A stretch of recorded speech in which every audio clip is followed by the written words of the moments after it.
Good morning, ladies and gentlemen. So many friends and luminaries here. Friends from UJA, ADL, clergy, Devorah, always great to see you. This is a momentous occasion, and I could not be more proud of our mayor and our administration for taking this important step at this critical time. So it is my great honor to introduce our mayor, Eric Adams. Thank you. Thanks so much, First Deputy Mayor. And when you look to the left of me and right of me, you're seeing people who I've known for many years in general, but specifically I think about Devorah, who I've known since the death of her son, Ari, on the Brooklyn Bridge, right across the bridge with, at the time, the Grand Rebbe, whose gravesite I visit often, and while I'm there, I move a few feet away and stop at Ari's site and put a stone on top. And this long fight to end hate in our city, and we zero in when something just really jumps off the charts in the graphs that we analyze how severe a problem is. Jewish Americans play a major role in this country like so many other ethnic groups, but here in New York, we have the largest Jewish population outside of Israel. 10% of our population, 10% of the population are Jewish New Yorkers. Yet over 51% of the hate crimes are Jewish New Yorkers. We would not tolerate that for any group. We would not tolerate that. And we can't move as business as usual when you have a population in your city that is overwhelmingly being targeted merely because of their religious or way of life.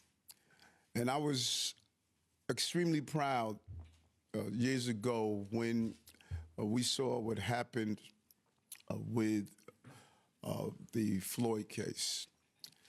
And people of color and good-willed Americans stood up.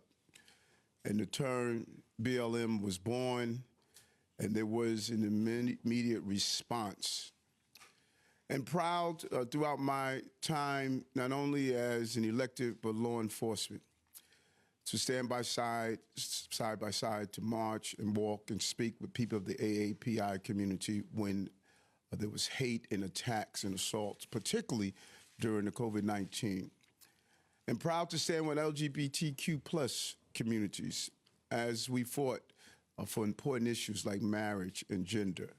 The long record of saying in this city, hate has no place, and you cannot allow specific groups to be targeted and go on as business as usual. That is why today we're opening an office of ending anti-Semitism in this city.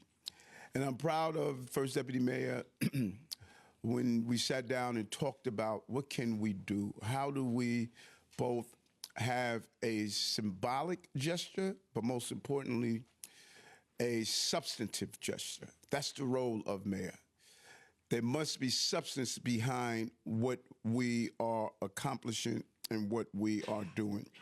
And this office is extremely important.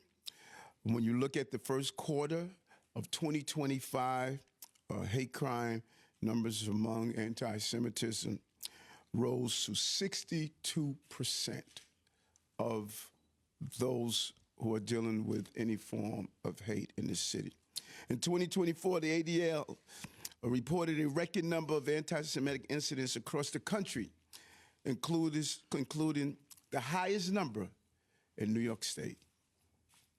The numbers are clear, and the moment calls on clarity, and it calls on strong, decisive leadership. And when you look at this office, the mayor's office to combat anti-Semitism that we're announcing today, in establishing this office to have a head-on approach and make sure that we send a very clear message that in this city, anti-Semitism cannot live, and most importantly, it cannot grow. It cannot grow on our college campuses. It cannot grow in our schools. It cannot grow in our work environment. And this office dedicated to fighting anti-Semitism is for all New Yorkers and is dealing with all forms of anti-Semitism. This is the first office of its kind established in a major city in America. And let's be honest with ourselves, it's not a Jewish issue. It is all of our issue, as in any hate on a group is an issue that we all should address. It's an attack on the very idea of New York City and what we stand for, in a place where people can live side by side in harmony, regardless of race, religion, or personal beliefs. And I want to be clear, this administration will not remain silent while our Jewish brothers and sisters are targeted with hate. They would not have to hesitate to enter the subway system should they take off their yarmulke. They should not worry about wearing a Star of David. They should not be worried that someone is lurking at a synagogue, hoping to harm them in any way. They should not have to worry about entering the campus of their schools where their children are educated and worry about being harassed or harmed. That's not the New York that I want to be the mayor over, and that's not the New York that we want to live in. The mayor's office to combat anti-Semitism will establish an interagency task force to coordinate across city agencies, contractors, and funding recipients. It will monitor court cases and outcomes of all levels of the justice system, having liaisons with New York City Law Department on appropriate cases to bring or join. And the office will have the authority to ensure city-funded entities do not promote anti-Semitism. It will be led by Moshe Davis as an inaugural director who currently serves as senior liaison for Jewish affairs in our community affairs unit. His dedicated, tireless effort of building bridges of all groups in general, but specifically weeding out anti-Semitism, makes him the right man for the right time to do the right job, to put us on the right course. He's a tireless advocate on behalf of Jewish New Yorkers, and this is the moment where he can lead this effort. And I'm proud to be the mayor of 960,000 Jewish residents who call New York City home, and as I've stated over and over again, the largest Jewish population outside of Israel. And not only that, we are a city where the greatest number of Holocaust survivors live in New York City. In 2023, when I visited Yad Vashem, you saw the devastation, the impact, and how families will always hold that pain that came from it. And when I went to Krakow in Poland and visited the camps and saw the mounds of shoes and hairs and different household items, that was a signal of how countless number of people were impacted generation after generation. And the pain was no different when I stood outside of Gorey Island in Africa watching the road of the slave ships that ripped apart families and took them to die either on the crossing or on plantations. Pain is pain. And when you ignore the pains of others, you're ignoring your pain. And so we're here today to make this announcement, to be clear in who we stand for as a city. Today's announcement builds on the work we have done to keep New Yorkers safe and support our Jewish brothers and sisters. And since coming into office, we've directed the NYPD to take actions against all forms of hate crimes and violence that threatens New Yorkers. We have established the first Breaking Bread Building Bond initiative to bring people to the room and sit down and cross-pollinate ideas and culture and understanding. We established the City First Jewish Advisory Council to ensure our brothers and sisters' voices are heard and have a seat at the table. All our communities must feel at home, they must feel safe, and feel free to practice their faith in New York City. And each of us may not share the same faith, but we share the same fate. We are in this together. We're all New Yorkers, and we're going to continue to protect our communities. So I want to thank all our partners who are here. Many of you I've known for many years. We've stood side by side to make this a better and safer city. And I want to let you know, as the mayor of this city, I'm here to stand side by side with you and all of the residents, all of the culture. I don't think there has been a mayor that has shown the level of receptivity, from flag raisings to opening Gracie Mansion to having round tables with all groups. I know what hate can do. As a 22-year veteran of the police department, responding to what hate has done.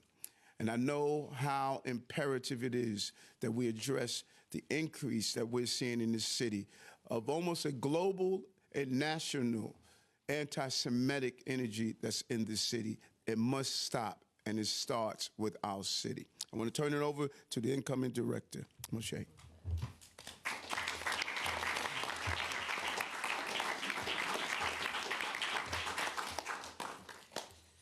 Thank you, Mr. Mayor. When I joined this administration, I came to celebrate Jewish life in New York City and make sure that our community's voices are heard in the halls of government. Yet, since October 7th, I never imagined that part of uplifting Jewish life compels me to expand that vision.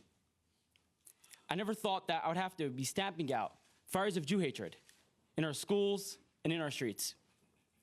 And we needed more tools.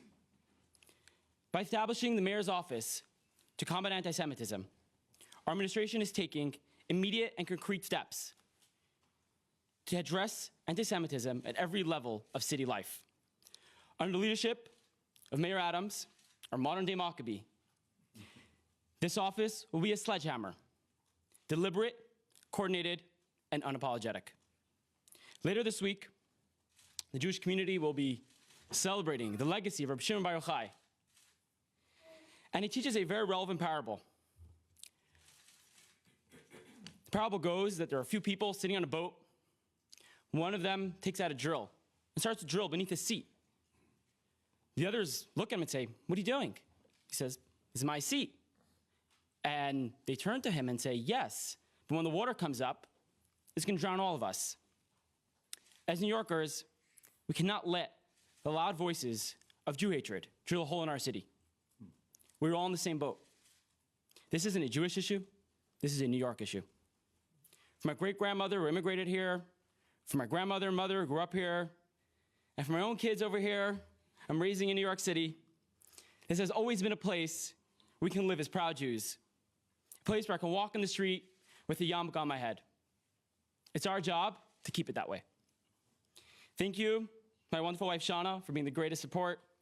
Thank you, Mayor Adams, for entrusting me with this role. Thank you.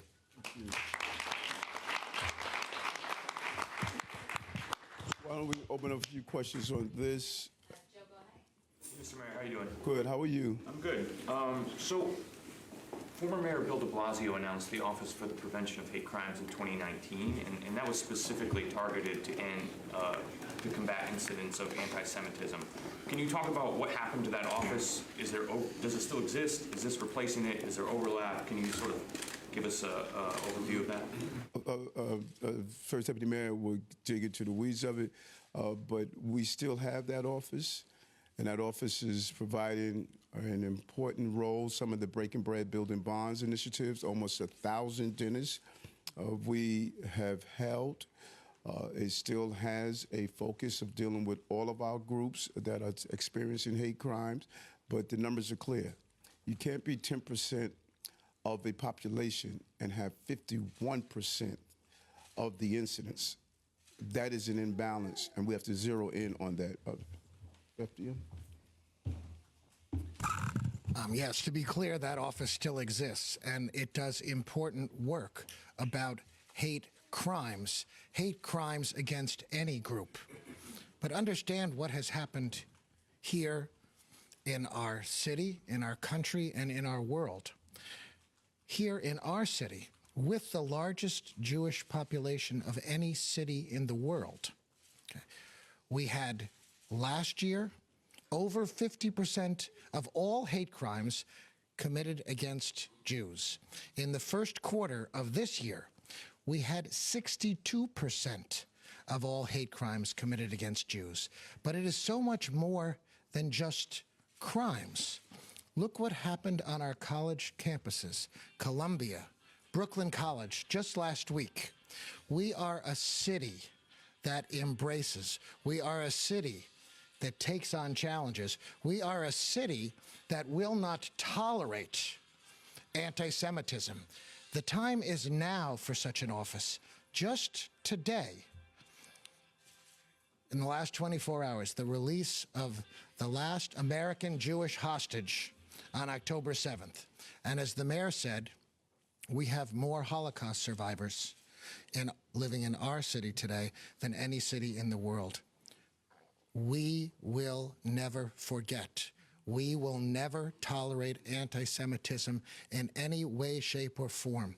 It's not just about crimes. It's about culture. And in our city, we embrace and we reject anti-Semitism. Hi, Mr. Mayor. How are you? The twofold question. Yes, sir. Brad Lander, the comptroller who is running in the mayoral election, said that this is a cynical move that is designed to match with your independent ballot line, and says Jews are not pawns for Eric Adams or anybody else. I wanted to ask for your response. And second, how different is this from the council, the Jewish Advisory Council, the NYPD Task Force on Antisemitism, the New York City Mayor's Office for Prevention of Hate Crimes? Well, I think the political move is when Brad Lander refuses to invest pension funds into Israel because he is going to those that have anti-Jewish philosophies. That's the political move. The silliness of his political observation, when in reality I did not wake up today and state that I want to fight against hate. The men and women you see to the left and right of me, they would tell you the long history from the days of a police officer to state senator to borough president to the mayor. I was not a candidate when I watched a bullet take the life of Ari. I stood up then, and I would stand up now, and I would stand up with no matter what position I have, and that's the consistency. They would tell you, I'm not a new friend, I'm an old friend.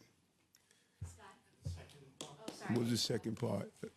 How does this differ from any other action that the city has already taken? There's a New York City Mayor's Office Prevention of Hate Crime, there's a task force. Yes, and I think that the first deputy mayor was clear. This is not about just crimes.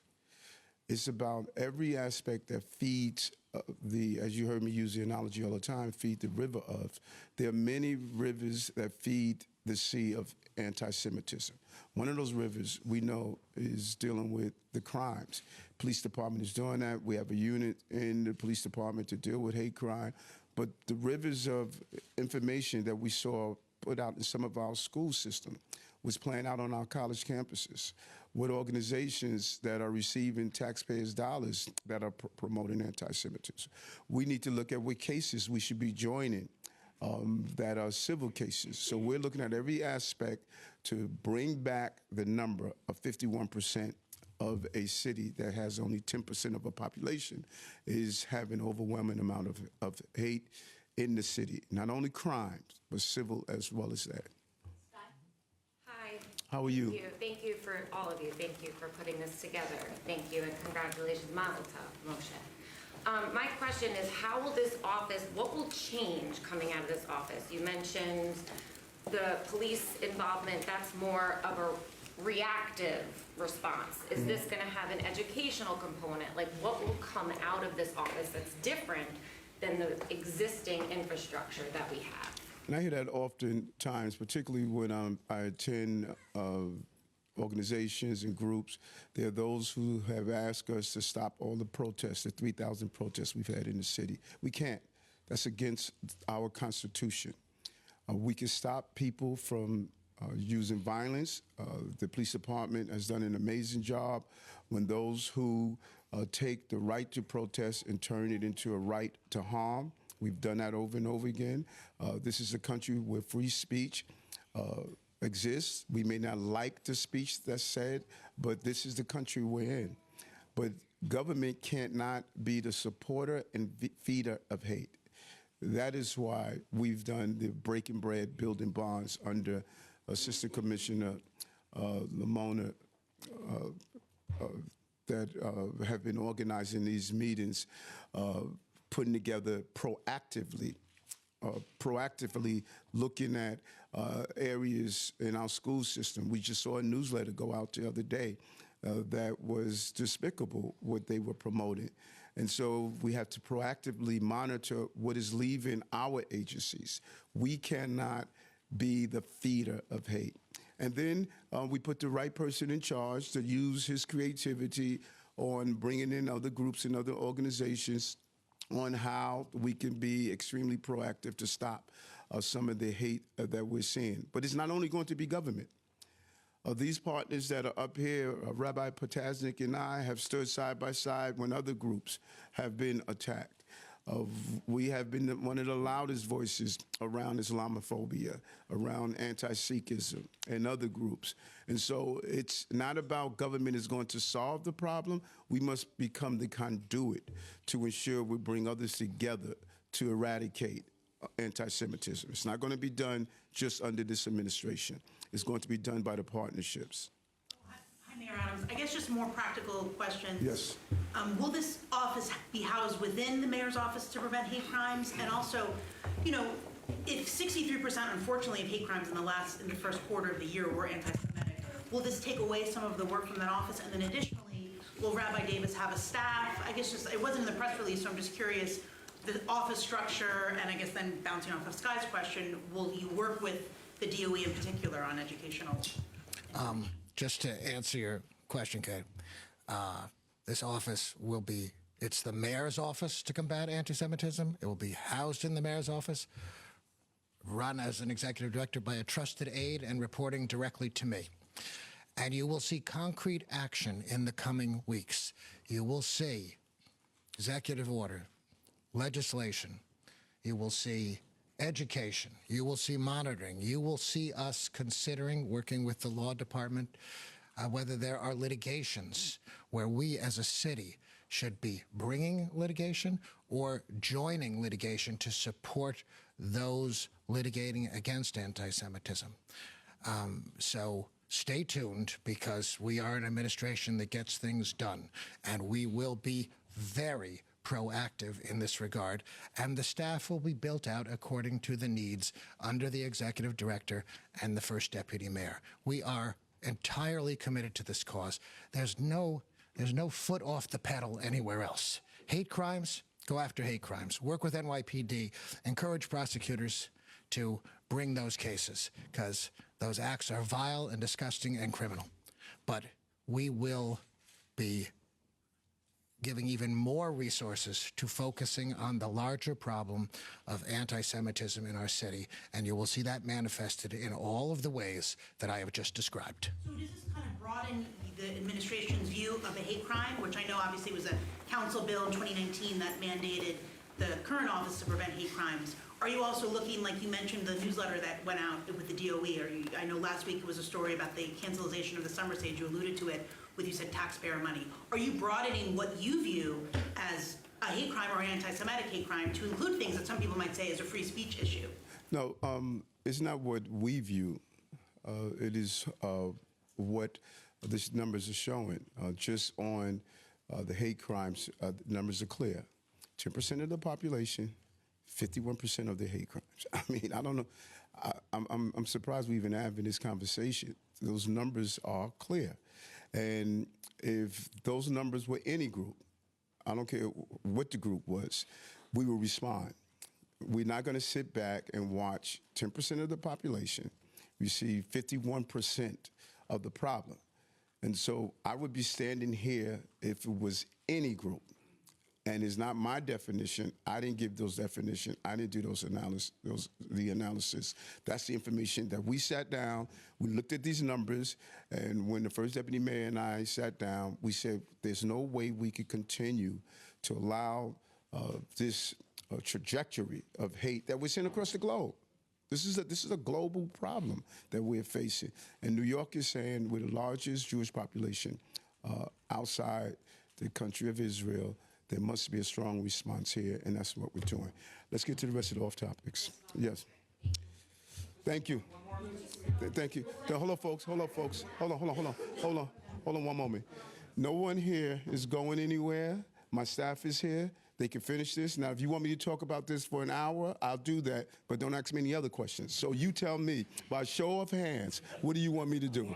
Do you want me to stand here and just talk about this for an hour? I'll do that. But I know you guys have a lot of other things you want to ask me, so we're going to do that. Thank you all for coming out.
Mr. Mayor, I actually have two questions. One has to do with the committee, the office you just opened.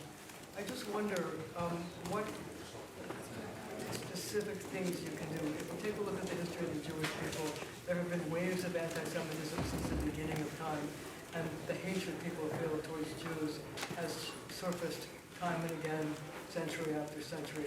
So what do you think you can accomplish with this office that's going to change the innate hatred that people feel for people who are Jewish? No, that's a great question. You know, there was an old commercial back when I was a child.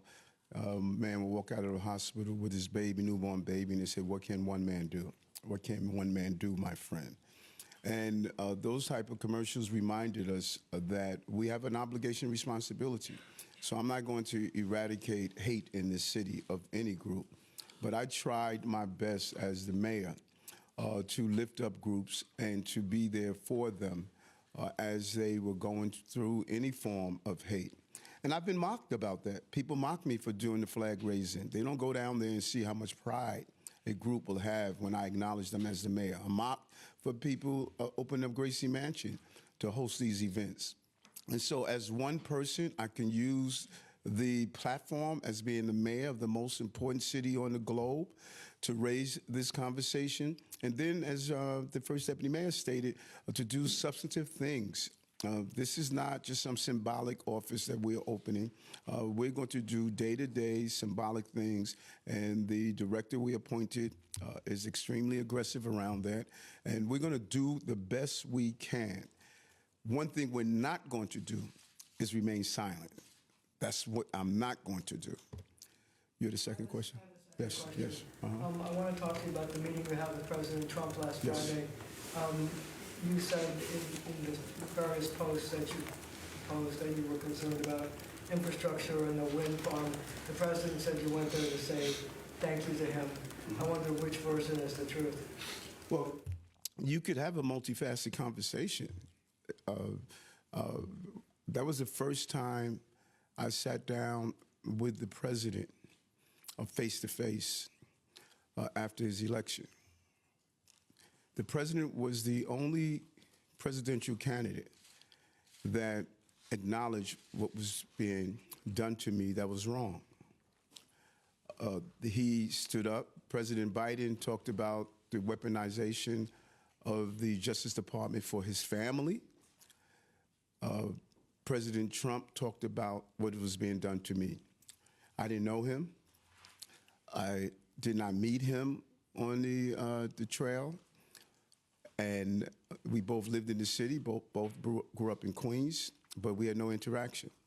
There was no reason other than he acknowledged that what happened to me was wrong. Now, I find that odd that people don't see that. Why wouldn't I say thank you?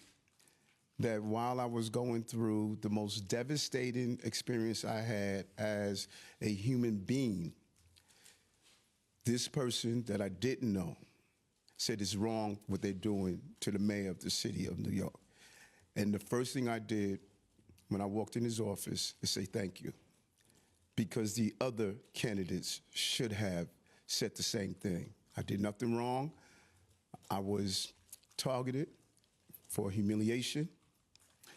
And think about this for a moment, Marcia. I went to the marathon. I was there to hold the tape. They were plotting at the marathon where the globe was watching who crossed the end. They were plotting to take my phones there. They knew where I lived. They knew where my office was. They could have coordinated with my attorney. They were hoping to take my phones on the international scale. That we are going to humiliate you. I mean, that doesn't bother you guys? That doesn't bother you that I'm the mayor of the city of New York? And the entire globe, for the most part, was watching the marathon, and they were plotting, let's get him there. Let's see how we can embarrass him and humiliate this city. Mr. Mayor, how are you? What's going on? So, asking about this new office. So, could you point to any organizations or groups currently that city funds flow that promote anti-Semitism? Or are you looking at funding to maybe city universities that have anti-Israel protests? And I guess the second part of that is why now? I mean, we've reported extensively over your administration that anti-Semitism has been on the rise even before October 7th. And then separately, if you can just respond to, I know you probably haven't had time to read it. It came down the pike when we were walking in here, but a federal judge has ordered a federal receivership of Rikers Island and other city jails. Do you have any response to that? I know you've been adamant that your administration can fix it, but they've ruled that your DOC has not fixed the issues that they hold you in contempt over. First of all, you're seeing the evolution of what I have been doing to address hate. You're seeing the evolution. Started from my days in the police department, went on in the state senate, went on in the borough hall. So the mere fact I continue to evolve and come with newer and better ways to address hate, we can't say why now, because I've been doing this for my entire career. It's almost 30 years of fighting against hate in the city. I see it as a real problem. And when you see in your pursuit of fighting hate, that there's a group that far outseats far moves far further than the others, you have to respond. So this is not new. You know, I stood up against hate of all groups from almost the last 30 years. So this is an evolution, and this evolution may need another evolution. We're going to continue to evolve as we move forward, and that's what I've dedicated my life to. And those of you who've followed me or been around me know this is what I've done throughout my entire life. Your second question? Well, the first part about this, can you point to any city agency or city funds? No, that's the job of the director. He's going to have to zero in. I was not happy what I saw last week with that newsletter. That was the second newsletter that went out like that. That was the second one. So we have to put safeguards in place to monitor ourselves internally in our agencies to make sure that this doesn't happen. And so when you look at I'm just really surprised if any group would have experienced in the first 3 months of 2025 to have 62% of the hate crime reports. I wouldn't sit back silently and ignore that. And the second question was Rikers being ordered into federal receivership. Yeah, we talked about Rikers over and over again. Listen, under this, first I think we need to acknowledge that Rikers, the problems on Rikers are decades in the making. They didn't start January 1st, 2025. Decades. You could go back and look at some of the newsreels when I was 100 Blacks in Law Enforcement Who Care, that I was not a Rikers, I was not a correction officer, but I stood with Rikers officers to talk about the conditions on Rikers Island. That's how long I've been talking about what was happening on Rikers Island. It was a law enforcement entity that was being ignored historically, treated unfairly. The inmates are predominantly black and brown. The correction officers are predominantly black and brown. I think almost 44% are women. They were always treated unfairly. And then we passed this law that stated Rikers must close in 2027. You know what that law also did? It stated you can't make any capital improvements on Rikers Island. We can't spend money on Rikers Island to improve the conditions because it takes capital funding, and capital funding must go through a certain number of years. Then when you add to that, there was no real stability on Rikers Island. We finally got stability. You witnessed when I took office, a large number of sick outs were taking place. No one was coming in. That decreased. Slashing decreased. Stabbings decreased. Use of force decreased. Assaults on staff decreased. All of these things have decreased. In the 2 years, it was almost 2 years and 9 months, we have witnessed the turning around of Rikers. We already have a special monitor. We have this oversight, that oversight, that oversight. How much oversight are you going to do before you realize that there's some systemic problems that we have turned around? So if the federal judge made a determination that they want to do something else and they don't like what we're doing, it's the federal judge. We're going to follow the rules. What I'm hoping that with this announcement that the federal judge would look at some of these laws, the laws that state that we can't handcuff dangerous inmates when we're transporting them. She has yet to respond on that, by the way. That's been on her desk for some time. I'm hoping she look at the funding plan that we have, free us up, that we should be able to spend capital dollars to improve the facility. So if this person that she's appointing, I don't know if she used the term, she used the term independent remediation manager at Rikers. I don't know the definition of that. Well, if she's doing that, then she should say that, you know. So we're just going to follow the rules to improve the conditions of Rikers. I've been on Rikers Island more than any mayor in the history of this city, speaking to correction officers and inmates. And we've done more to stop the river that feeds Rikers Island. We've done that. And so it's up to that's outside my span of control. I'm going to follow whatever rules she puts in place because she has the authority to do so. Yeah, Mayor Adams. How are you? Very good, thank you. Good. After October 7th, that horrific series of crimes, In Gaza, tens of thousands of civilians have died, and there's a major humanitarian crisis there with blood in Israel continuing. Is it possible to have a moral stance against what the Israeli military is doing in Gaza and not be considered anti-Semitic? Do you conflate the two? Or is it possible, because there's many Jewish people that oppose what the Israeli military is doing?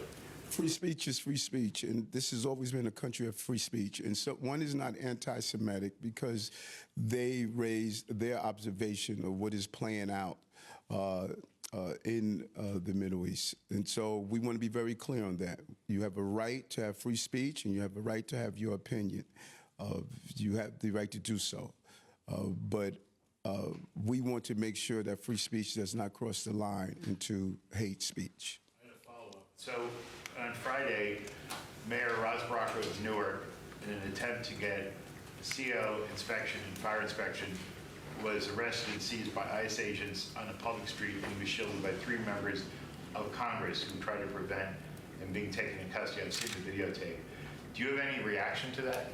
Roz, I reached out to Roz. We communicated. Roz is a friend and a colleague. I've known him for many years. And in fact, I knew his dad, who went by the same name.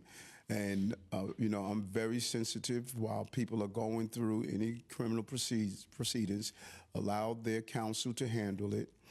We communicated, and I'm not going to go into our private conversations, but I wish him well. And as I stated, he's a friend. Mr. Mayor, in regard to the Friday meeting with President Trump, Yes. he came out of the meeting saying that you talked about almost nothing. Okay. And, I just wanted to get your reaction to that. It seemed like kind of belittling the meeting in general. And then also separately, the documents that were released in your federal case, there were like numerous instances where the agents investigating you and the prosecutors talked about efforts that you may have made to try to conceal things. You said you had a phone, or you didn't have a phone on you, and it turned out you did, according to GPS data. Wanted to get a reaction to that as well. First, the president communicates the way he communicates and how he wants to communicate. I don't speak for the president. I can only speak for myself. When I came out of the meeting, I shared what I talked about. And so if you have a question on what the president's thoughts are, that's the president. He said, Eric thanked me. Eric thanked me, and I just shared with Marsha, yes. I thanked her. I wish I could have thanked President Biden when he was talking about the weaponization of the Justice Department against his family. I would have hoped he would say it, and they weaponized it against Eric also, but he didn't, so I couldn't thank him. It's all good. And I'm clear that he answered that when he spoke. When you talk about the document, one of the biggest things they said about the password, and I remember others ask, "Hey, folks, I'm dyslexic. I forget numbers." That's a byproduct of it. I always give my numbers to my staffers. That's what I always do. And if someone stated that I had a phone on me based on the GPS data, they're liars. They're liars. And the GPS data clearly pings and show you what phones are. They had the evidence. I did not have the phone. And if they said that, they're liars. The goal was to humiliate me, to embarrass me, to display me. That was their goal. And when you look at the information, I don't see why no one is factoring in. They wanted to take my phones at the goddamn marathon, folks. But they didn't. Right. And I don't know why. At the marathon. They could have come to my house. And so if they said I had it, I'm telling you, they're lying. Hello, Mr. Mayor. How are you? Mr. Mayor, two FDNY unions endorsed Andrew Cuomo. I wanted to ask you, Two. FDNY unions endorsed Andrew Cuomo, and I wanted to ask you, does this matter to you that you're not getting those endorsements? Are you reflecting on why you're not getting them? And is there any endorsement that you would, or you're working on, or you would say it's important for you to get before the election? I'm not in the primary, And the endorsements, if you go back and do an analysis of the election where Andrew Yang was beating me by double digits, there were a whole lot of unions that were not with me. The endorsement I need are everyday working class people. That's the endorsement that I need. And we're looking forward to continuing what we do around campaigning. Hi, Mr. Mayor. I wanted to go What's back up, Kelly? to something. I'm good. I wanted to go back to something you just recently said about the law that orders you to close Rikers by 2027 was part of the problem. Are you then blaming that law on the City Council for why Rikers went into receivership today? And then I also wanted to ask you, yesterday, you railed against Cuomo not being able to get campaign finance dollars for his campaign because he can't manage his campaign that well, but you yourself, your campaign hasn't been able to get funding from the Campaign Finance Board because of also some issues with turning in documentation.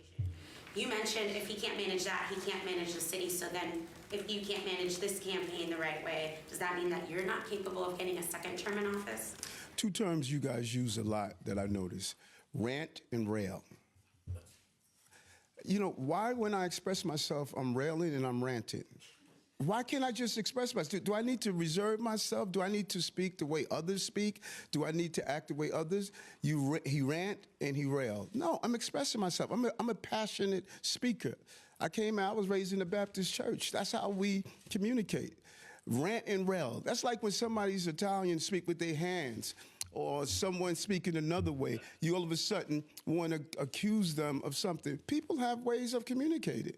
So I don't rant and I don't rail. I express myself. So if you want to say Eric expressed himself over something, I'm good with that. But if you're going to tell me I'm ranting and I'm railing just because I'm expressing myself, I'm a passionate person. Like other groups are passionate. And so what I was expressing, he went around stating how great of a manager he is and how he can manage everything and what a great job he did. He ignored what happened in the nursing homes. He ignored the fact he used ChatGPT to come up with a housing plan that said Eric plan is the plan to use. He sent out people donated and they didn't put down their basic information on the donates. The CFB stated that he coordinated with the independent PAC. You know, he's the one that's saying he's the greatest manager. He's running from his record. I'm running on my record. I said that over and over again.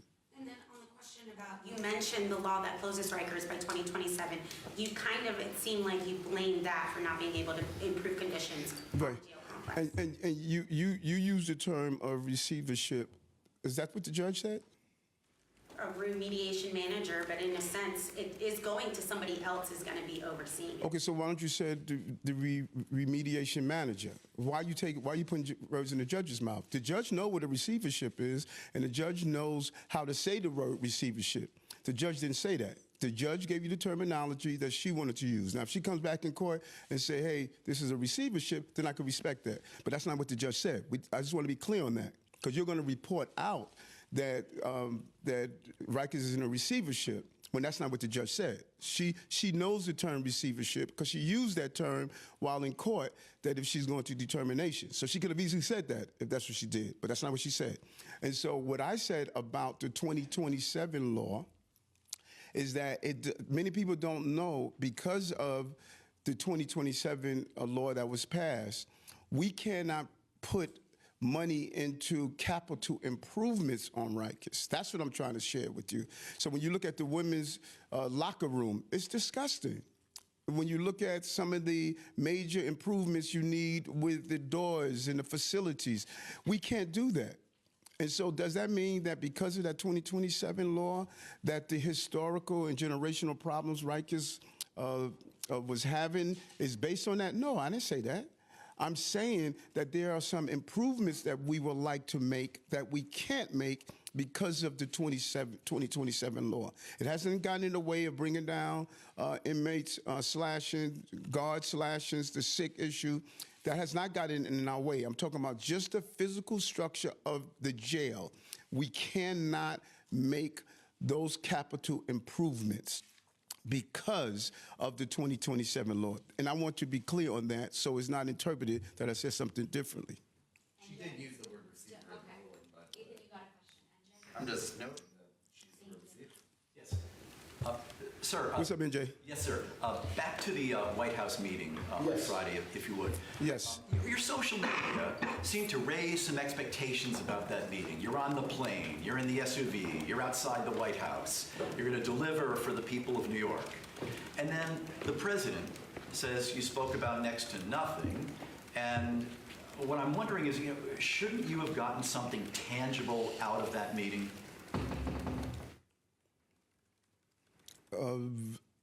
How many times Governor Hochul went up there? Did she get anything tangible out of it?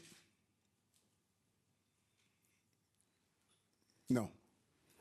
You go to meetings to give your thoughts and how you want to resolve stuff. And it takes time. How many times I went to Albany to get the involuntary removal? I walked out of Albany year after year getting nothing. How many times I went to Albany around that issue, involuntary removal? How many times I went to Albany to speak with the leaders about reform in our criminal justice form? I would leave there with nothing, had to go back again, go back again. This is how this process is, folks. And so my conversation was to deal with the Empire Wind issue, the chip plant I would like to see up in the Bronx, and advocating for New Yorkers. And do you get it in your first meeting? Sometimes, no, you don't. You have to sometimes do phone calls. You have to sometimes meet at events and shake hands and chat. This is how this is done. And I'm sure if you were to talk to Governor Hochul, I'm sure if you were to talk to the leaders up in Albany, how many times I went up there and walked out and said, no, Eric, we're not going to do this. And then I'll come back again. And eventually they'll say, yes, we can. What I must do is try. And I'm going to continue to try. And that's what I have done on behalf of New Yorkers.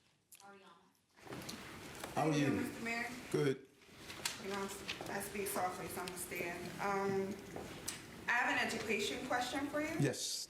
So on behalf of the Best-Eye community in District 16, Yes. people are still really pissed that Superintendent Brendan Mims was fired. They feel like it was unjust and it lacked transparency. From what I understand, you already had a community call of sorts. Yes. With a few people. They don't feel like that really answered too many questions. So my question for you is, are you aware of any just reason as to why he was fired? It seems like he had a very exemplary record in the community. And secondly, would you consider maybe you and Chancellor Ramos maybe coming down to the community, holding a town hall to address why the C-37 process was skipped? I think it might go a long way into helping the community feel heard. Yes, and I met with community leaders. I think we met for a little over an hour. And we engaged, they shared their thoughts. And I think you should have a conversation with the chancellor on why he was eventually terminated, because that was not the decision, termination was not what was on the plan. He made some decisions that led to that. And the chancellor could share it with you. And their part, let me finish, and I'll go back and let you interact, but I just want to finish my train of thought.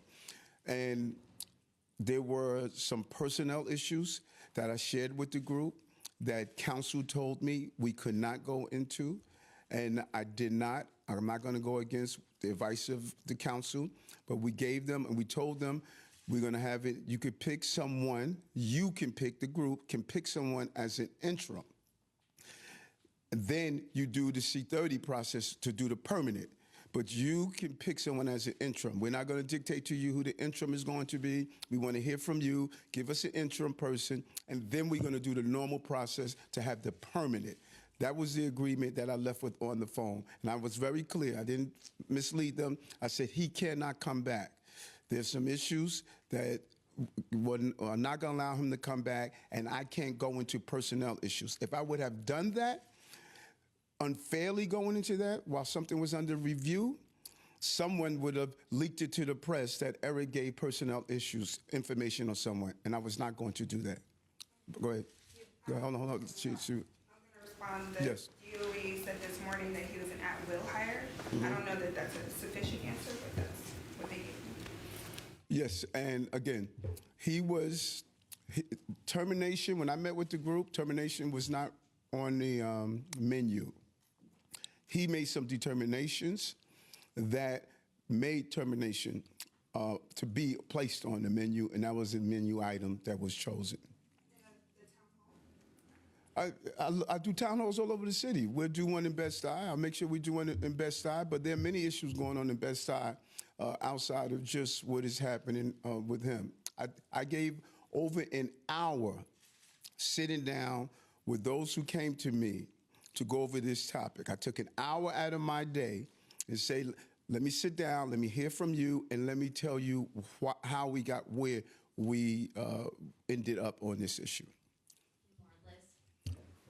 Hi, Mr. Mayor. How are you? I wanted to go back to that issue of anti-Semitism and what exactly anti-Semitism means. Brad Lander gave a major speech, what he described as a major speech on anti-Semitism last week. And he says that it's factually inaccurate to equate anti-Zionism with anti-Semitism. I'm interested in what you think on this issue. If you're an anti-Zionist, does that mean you're an anti-Semite? Well, it depends on you.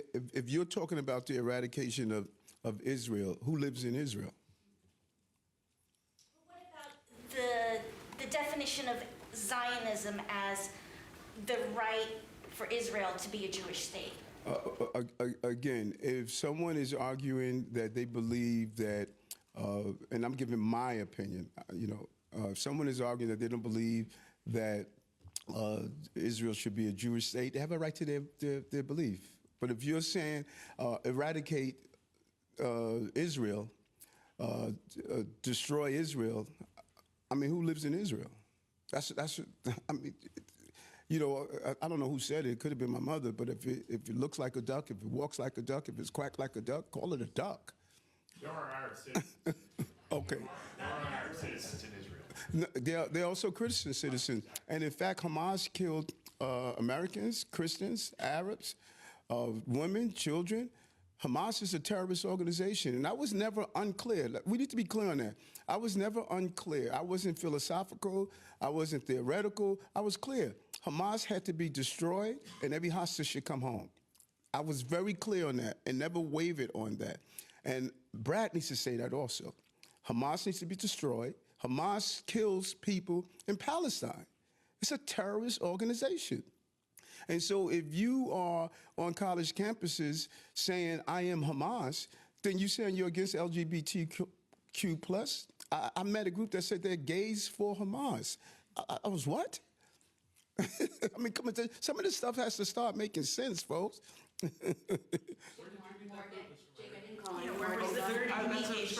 haven't seen that one. Okay. Go ahead, Mark. That's a big There are a lot of things that I've seen that you have. Wait, who am I going to? Morgan. I saw people with signs in many protests saying gays for Hamas.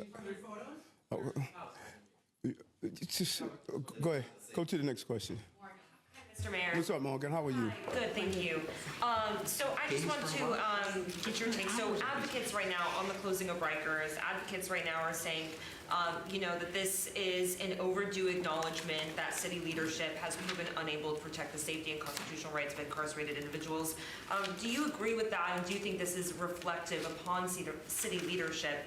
And just in terms, I know this just happened, but just in terms of next steps, I mean, what does this look like to have a federal receivership on Rikers? Does this mean you guys have to make another office space? Just kind of wondering. Okay, so let me say this. Who's city leadership? Is the city council city leadership? Is the controller city leadership? Is Knapp and Jamani city leadership? Like, who is city leadership? That's what we need to really understand. People think city leadership, when something is not what they want, is the mayor, but they think it's city leadership when it's time to make decision, it's the entire city. So if someone is saying that city leadership is not leading up, I agree. It was a terrible decision under the city council to put the restrictions on police officers for handcuffing those who are there transported, because that's how you keep down violence. It was a terrible decision to pass a law that said we can't now use capital dollars to do improvements inside Rikers. That was a terrible decision. And the city leadership is not then start in January 1st, 2022.